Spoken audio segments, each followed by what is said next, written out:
She was my best friend. She had like a gift, like a big sunshine. Hello! Welcome to my talk show. It's Turkey. November 26 sanadii 2000 saacadu markay ahayd 3:36 daqiiqo oo galabnimo CC kaamirada ayaa duubtay Sarah Whitehouse oo ahayd 15 jir iyo saaxiibadeed Lian Tierman oo 16 jir oo ka baxay xarun lagu dukaamaysto oo ku taala magaalada Leeds. Gabdhaha ayaa raacay gaari meel leh ayna kaga harin kadib markii guriga tagtay Sarah ayaa wacday telefoonkii saaxiibadeed Lian. sidoo kale hooyadeed Sharon ayaa wacday mar kale ugu dambeynna wax jawaab waa laga waayay Lian.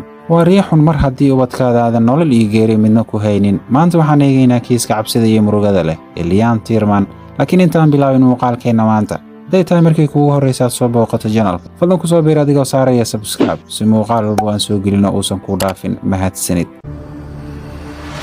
kiiskan ayaa ka dhacay galbeedka magaalada Leeds ee waddanka Ingiriiska, gaar ahaan xaafad yar oo lagu magacaabo Bramley. Lian Tierman ayaa dhalatay September 27, 1987 waxaana dhalay waalidii lagu kala magacaabo Michael Tierman iyo Sharon Hawkett.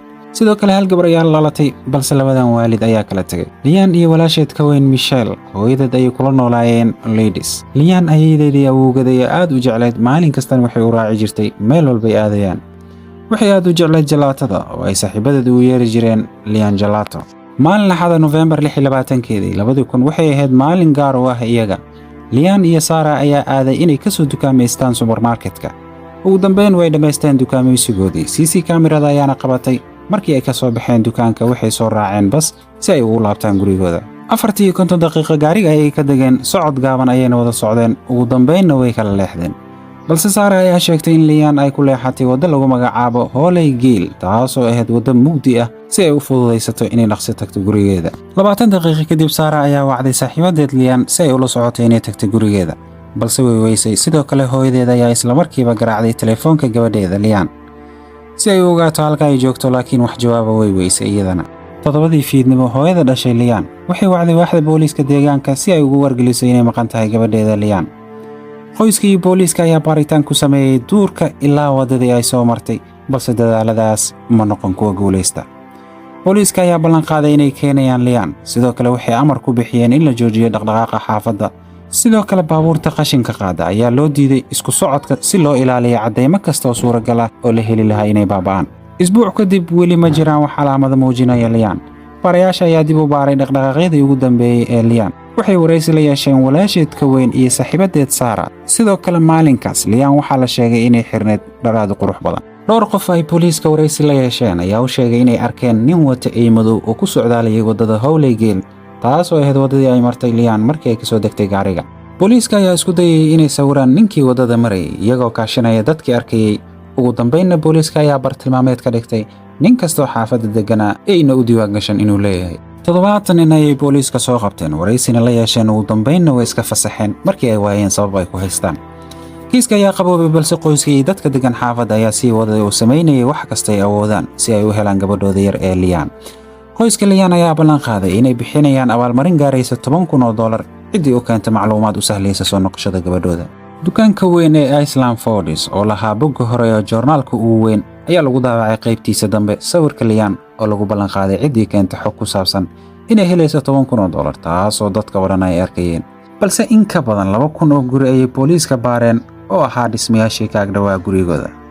booliiska waxay soo ururiyeen DNA-da in ka badan 150 nin oo ka agdhawaa xaafadda, waxayna bixiyeen amarro baaritaano oo ka kala dhacay meelo kala duwan oo magaalada Leeds ah. balse booliiska weli maysan helin wax u dhaweynaya maqnaanshaha gabadha yar halka ay ku sugan tahay. qoyskeeda iyo asxaabteeda ayaa rajo ka qabay soo laabashada iyo badqabka gabadhooda yar. laakiin Agoosto 20, 2001 9 bilood kadib markii Lian la waayay, waxaa soo afjarmay fursadihii lagu heli lahaa iyadoo nool markii uu soo baxay war xun oo ka yimid dhanka keynta. Agoosto 20, 2001 waxaa la helay meydkii Lian, taasoo laga soo saaray qashinka keynta dhexdeeda. gabadha jirkeeda waxaa ku xirnaa xargo, sidoo kale jirkeeda waxaa ka buuxay dufta eeyaha. goobtan waxaa uga xirnaa xargo, balse goobtan maahan markii ugu horreysay ee meyd laga helo. sanadii 1992 meydka gabar yar oo lagu magacaabo Yoon ayaa laga helay isla goobtan, balse lama soo helin gacan ku dhiglihii dilka geystay. baarayaasha ayaa rajaynaya in kiiskan uu la mid noqon kiiskii 1992 taasoo gacan ku dhiglaha la waayay. balse baarayaasha ayaa shaybaarku u diray faraha ku yaala jirkeeda iyo haddii kufsi loo geystay meydka da'yarta Lian Tierman. baarayaasha ayaa ku kalsoon in gacanku dhiiglaha uu ka mid yahay dadka deegaanka. tan kale meydka Lian waxaa laga helay meel 16 mayl u jirto meeshii ugu dambeysay ee lagu arko. sidoo kale booliiska ayaa baaritaan ku sameeyay xargaha jaalaha ee gacmaha looga xiray, taasoo markii dambe ay ogaadeen xargahan inay isticmaalaan qolyaha boostada Ingiriiska ee loo yaqaano Royal Mail. baarayaasha ayaa soo ururiyay DNA-da qoyska, saaxiibada iyo dambiilayaal caan ah kuwaasoo ka soo jeeda aagga, iyagoo rajaynaya inay helaan gacanku dhiiglaha. Sebtembar 28-keedii maalinkii xigay waxay ahayd Lian dhalashadeeda oo ay noqonaysay 16 jir. ugu dambeyn meydka gabadha yar ayay si wada jir u duugeen, iyagoo booliiska ay weli raadinayaan gacanku dhiiglihii. sidoo kale baaritaankii meydka lagu sameeyey waxay soo saareen in gabadha yar loo geystay dil iyo kufsi weliba si naxariis daran. laakiin dhowr toddobaad ka hor gacanku dhiiglaha ayaa isku dayay in meydka gabadha yar aan la helin, sababtoo ah wuxuu ku riday bacaha qashinka wuxuuna geeyay duurka. baarayaasha ayaa soo gabagabeeyay baaritaanadii DNA-da, taasoo laga waayay cid ay isku mid noqdaan DNA-da laga qaaday jirka gabadha yar. sidoo kale booliiska ayaa baaritaan ku sameeyay duftii eyga ee laga helay jirka gabadha yar si ay u aqoonsadaan profaylka xayawaanka. dufta eyga ayaa loo diray shaybaarka jaamacad ku taala Texas, taasoo samaysa baaritaanada DNA-da xayawaanada.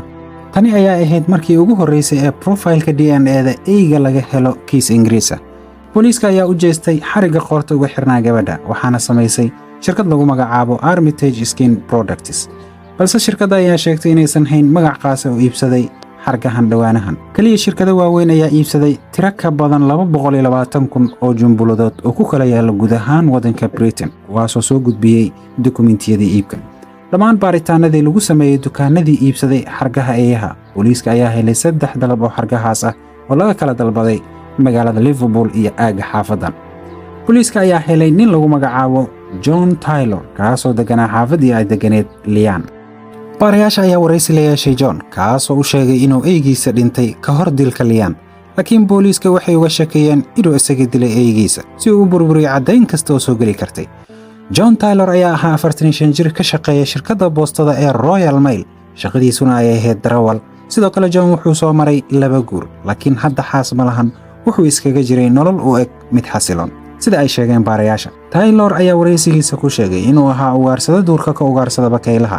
sidoo kale baarayaasha ayaa ogaaday inuu lahaa website uu jirkiisa ku xayeysiisto, taasoo ay gabdhaha soo dalban jireen isagoo safarro badan u galaya dalka oo dhan. mana ahayn mid shaqo safarradaas, balse waxay caddeeyeen booliiska inuu u safri jiray keliya si uu gogol dhaaf ula sameeyo gabdhihii ka soo raacay website-ka. sidoo kale baarayaasha ayaa raad raacay tiro ka mid a gabdhihii uu la xiriiray, intooda badanna waxay sheegeen inuu ahaa nin aanan waxyeello u geysan. sidoo kale waxay heleen booliiska hal gabar uu si gooniyo jecel ula lahaa.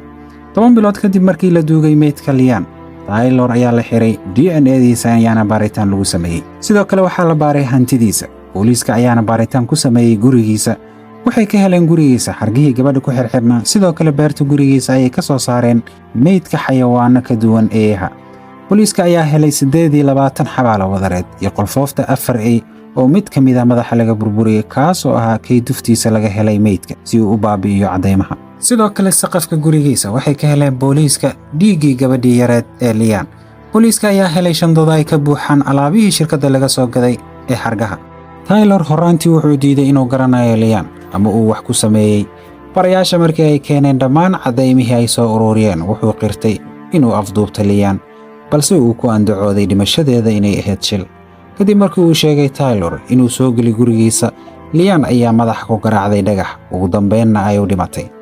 laakiin ma hayo wax caddaynaya inay ku dhimatay dhagaxa. sidoo kale Taylor ma sharaxi karo sababta Lian loo ceejiyey ama gacmaheeda loogu xiray fiilada. ugu dambeyn baarayaasha ayaa helay caddaymo dhammaystiran. Lian habeenkaas waxay martay waddo qaldan, weliba wakhti qaldan, taasoo ay ku lugeynaysay waddadii cidlada iyo mugdiga ahayd ee Holygill. Taylor ayaa gadaal ka qabtay iyadoo aanay jirin cid kale oo meesha maraysa. wuxuu sheegay inuu maqlay dhawaqa qof soo socday, balse 22 daqiiqo ayuu afka iyo indhaha gacanta uga hayay. wuxuuna u soo kaxeeyey gurigiisa, kadib wuxuu ka xiray gacmaha iyo lugaha xitaa qoorta.